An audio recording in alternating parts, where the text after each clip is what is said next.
Hello, welcome, Cabbage here.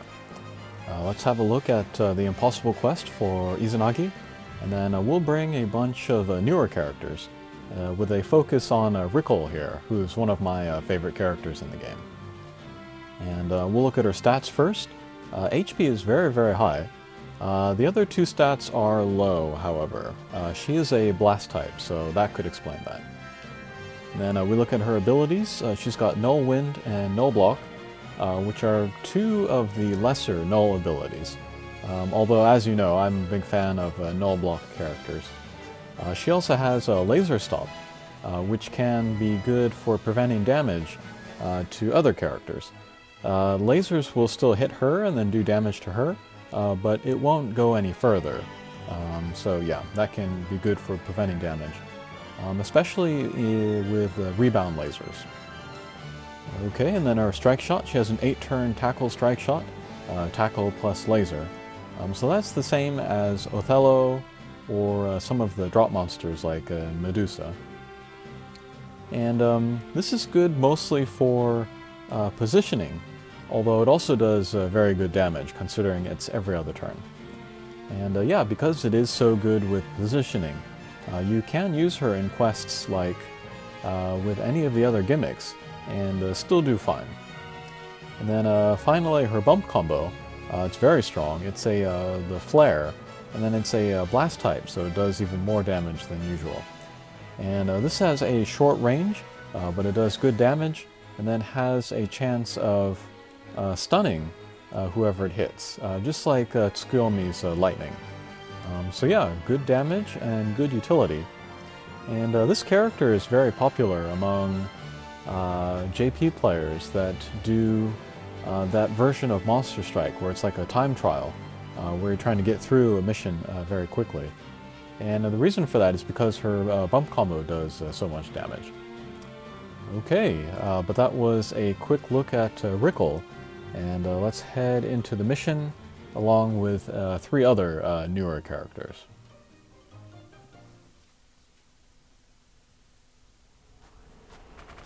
Alrighty, so this is Izanagi, and then gimmicks here are warps and damage walls. And then to talk about the other characters that I'm using, first I'm using Yatagarasu Ascension, and he's one of the more underrated characters in the game, I would say. Very good stats, he has good HP, and I think he has an attack that with the gauge is over 30,000, so he can do good damage in any element. And then he's got Flight and Null Warp, so nice double Null ability. And then a strong bump combo and a versatile strike shot, where he can become a Pierce.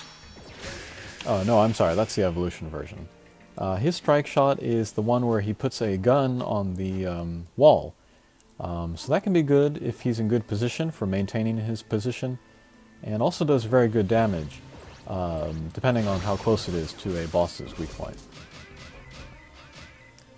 Okay, next I'm using a Bolg, and this is the evolution version. Pierce with Null Warp and Null Block, I believe. And then he is also a blast type, and he has the Slice and Dice, so he's got a very strong bump combo there. And then finally I'm using Aegis. He has a bounce with Null Warp. And then he has Light Slayer, and this is a passive ability in him. So it will go into his bump combo, which is the Energy Circle M. So yeah, very good damage against light characters into a bump combo, which cannot be blocked by anything. And then he's got a speed and power-up strike shot, so pretty basic, but pretty strong as well. And yeah, thanks to all of these very strong bump combos, I got through this second stage very quickly. The 4 white guys on that stage have a lot of HP, but we got through it pretty quickly. Okay, first mini-boss stage, this is Izanami. And then for this stage, I like to go just straight for the boss. No funny business. Okay, pretty good damage there.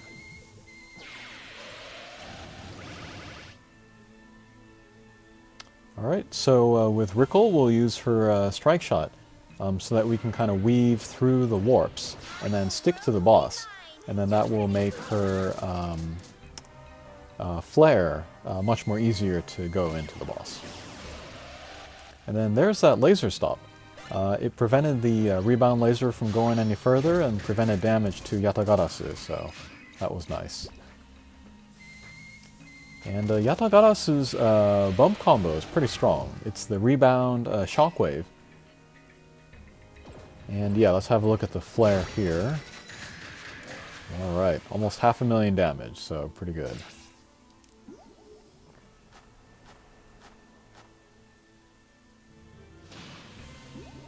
Alright, here is Kushinada, and then here too we'll get Rickle's flare into there. Ooh, okay.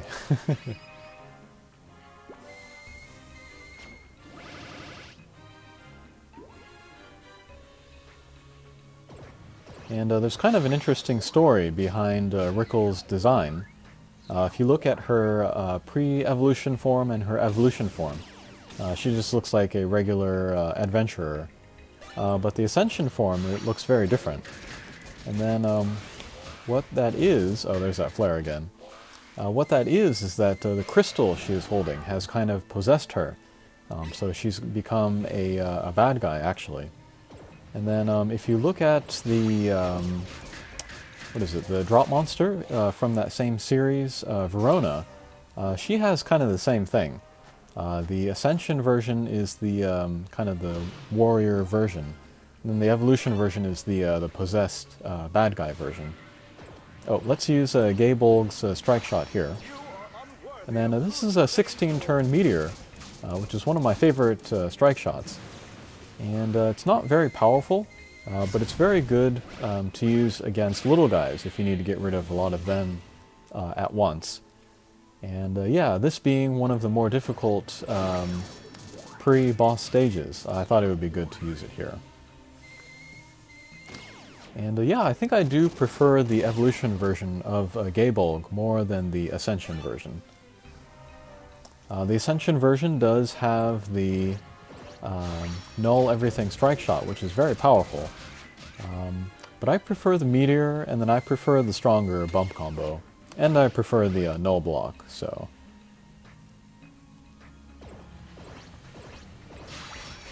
Alright, so that stage went pretty smoothly.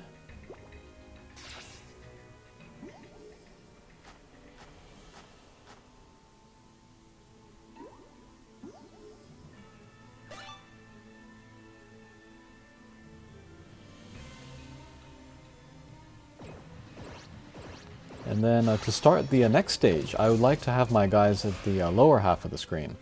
So we'll do a real shallow angle with a Bolg and then move everybody down.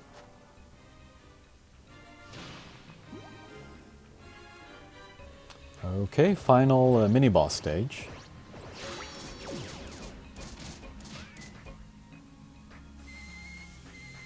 Alright, not great positioning for Rico, but this stage isn't too difficult, so I'm not very worried about it.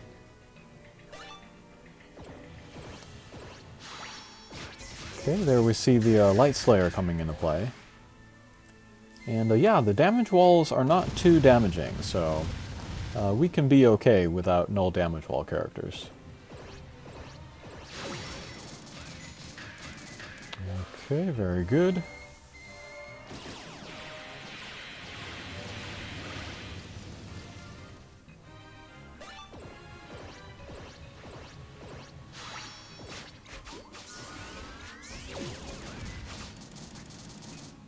Okay, more strong bump combos.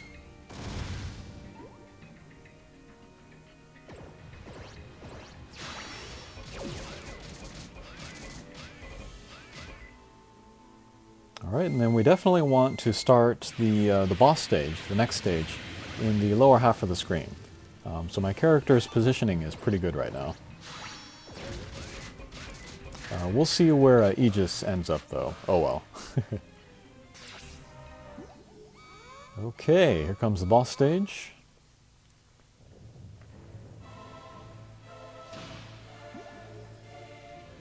And then here with the Yatagarasu, I'm going to use his strike shot. it doesn't require him to move, and then since his positioning is good, he will stay there. So there's the turret, and then it will do about 1,000,000 damage to the boss, which is decent. Maybe if I had aimed a little bit higher we would have gotten more damage, but that was fine. Okay, and then we see a couple of the little white guys come out. We don't want to take out both of them, or else Izanagi will get angry and then do a one-hit KO on us.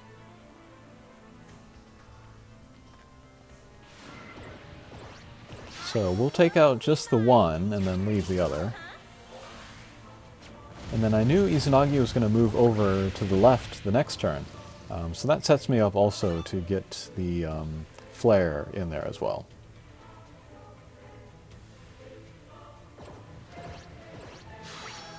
Alright, I want to do as little damage as possible to the other little white guy, so...